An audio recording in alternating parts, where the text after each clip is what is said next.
Can you hear the music? We're not in Ibiza, we're in Gravesham in Kent. The atmosphere is electric.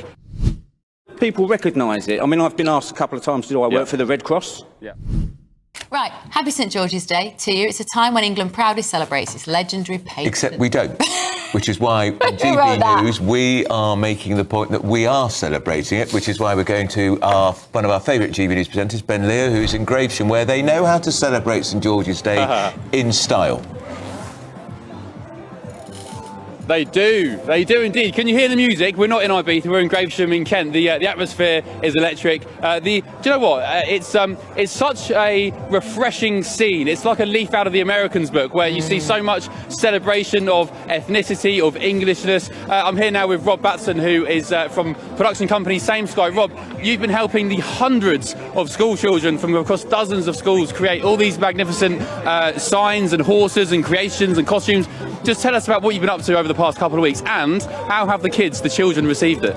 Oh, it's been amazing. It's ourselves and a team of artists going into, 22 schools across Kent to make all these wonderful creations. And it's great because you give the kids something to make them something individual, to represent themselves, and then they get to join the parade and be part of something larger, fantastic, and have a great time. And we're just minutes away from hearing the national anthem. We've got, as you can see here, all the children congregating, getting ready for the national anthem. The St George's flag will be hoisted as well. And Rob, this St George over here, what do you call this contraption? I guess it's just a giant puppet. Yeah, big old giant puppet made by the artist Nicky Gunston that we bring out. I've had him for a few years now, and he is just wonderful. I mean, you can see the reaction he's getting from some of the kids. And you had to fix it. What happened to it? Oh, well, all of our makes require a little bit of repair and tear. You'll see some of the kids' makes as well, the stuff that they've done. You know, raining, wind, they take a little damage, but we love to fix it. We love to make things. That's what we're all about. And the churchyard here is filling up. Here's King John, and we said hello to Dog the Duck a bit earlier. Just to explain again for new viewers who have just tuned in, Dog the Duck is what? He's a meet and greet therapy duck, so we do a lot of work free of charge with people with autism and other problems. How's your day been? Amazing. The weather hasn't dampened spirits, has it? No, it's nice for ducks. Yeah, he's Dog the Duck's enjoying it. But no, he's made thousands of people smile today, and he's had cuddles with people going by. And I don't know if you guys, Andrew and Bev, can see, I mean, the churchyard here is filling up, but if you look behind you, if we can get Joe to pan around, lots of members of the public, despite the rain, dancing, enjoying themselves, people lining up on the balcony up the top of the shopping centre here. And in just a few minutes, what's the time? Around about now, we should be getting the national anthem. And I'll say again, I've always loved America's sense of nationalism, their pride in their flag. And I think it's about time, it's been mentioned today, I think it's about time we did a national bank holiday for St George's Day. What better way to celebrate our culture and our identity than a national bank holiday? And interesting comments as well from Sir Keir Starmer overnight, saying that he plans to wrestle back, I think were his words, the St George's flag from those who seek to divide us. I did say a bit earlier, I joked, I hope that means the likes of Emily Thornberry as well. Ben Leo, who's in Gravesham in Kent, and reporter Jack Carson in Nottingham, because there are festivities in both of those cities today.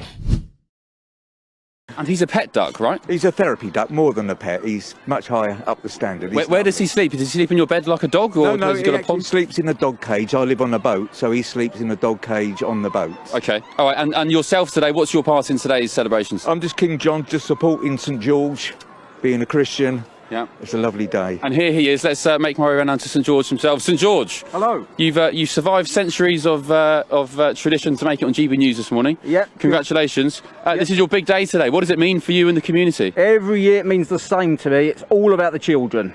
If the children put the effort they've put into making all these crafts, and you see dragons, you see flags, if they're willing to do that, then it's a pleasure to stand in front of them, to meet them all and lead them on a parade. And how important is it to recognise English identity, do you think, in this day and age? Because there are critics who say, you know, the Englishness is under attack and cultural identity is under attack in England. Do you go along with that, or is it just more of a relaxed nod to our history? Every year's the same. I get emails from people that say to me, you know, St George wasn't a knight, you know that St George was Turkish, it was all these different things. You know, St George just isn't the English patron saint. I know all of this, but we miss the bigger point. It's the symbolism. If it puts a smile on a child's face and gives them a sense of pride for one day, then I think that's enough for me. I enjoy it. Great stuff. The parade starts in about, 15 minutes time, so hopefully we can come back with you and keep you updated. For now, let's go to Jack Carson, who's in Nottingham. Thank you, Ben. Well, here in Nottingham, you can probably see behind me this 60-foot wide cross of St George, this England flag put up now for about a week here in Nottingham. A lot of residents telling this morning how proud they are to see this flag on St George's Day flying on the council's building. This is a tradition that Nottingham City Council have done for years. It also gets to come out at the likes of European Championships and World Cups to celebrate England and the football team as well. But the flag was adopted, we think, around the 11th century, the 12th century initially, only believed really for docking ships so that it would protect anyone docking in England. And then as the centuries goes on, it becomes more of the symbol of England, the symbol of this country, its history, its culture, and of course the patron saint of England, St George, and everything that means. And throughout history, people have turned to St George, for help. In the Middle Ages, he was thought to be one of the 14 holy helpers in the Crusades. It was thought wearing the cross of St George would not only identify you as being English, but also protect you going into battle. But here in today's modern age, heard there, Ben kind of took my idea of thinking a ploughman's lunch was one of the best things about being English. I have to agree with him there. But here in Nottingham today, this morning, we've been asking people about celebrating St George's Day, but also whether they would celebrate it more if it was a national holiday like it is in other places for their patron saints. Here's what they told us. Myself, British, but I can't say I really celebrate it. I think it would be a good idea to celebrate our history and our nation. Not personally myself, no, but it's nice to see other people doing it. Well, anything for a bank holiday, yeah, that'd be fine, yeah. We don't celebrate it sufficiently. We should be proud of it, and there's far too many people that are hell-bent on destroying it, I think. There is an English heritage, and it should be preserved, it should be celebrated. I think that would be more the reason for people celebrating, to go to the pub other than celebrating the heritage. So there you go, people thinking that we need to be a bit more prouder of our English heritage, our English culture. And of course, today here in Nottingham, there's a little bit of an event going on with the Royal Branch of St George. They're hosting a big event, and we'll hopefully be able to bring you that a little bit later on. Welcome. You've survived the centuries to make it on GB News. I have, yes. In actual fact, you are Russell Palmer, a professional St George actor, do we call you?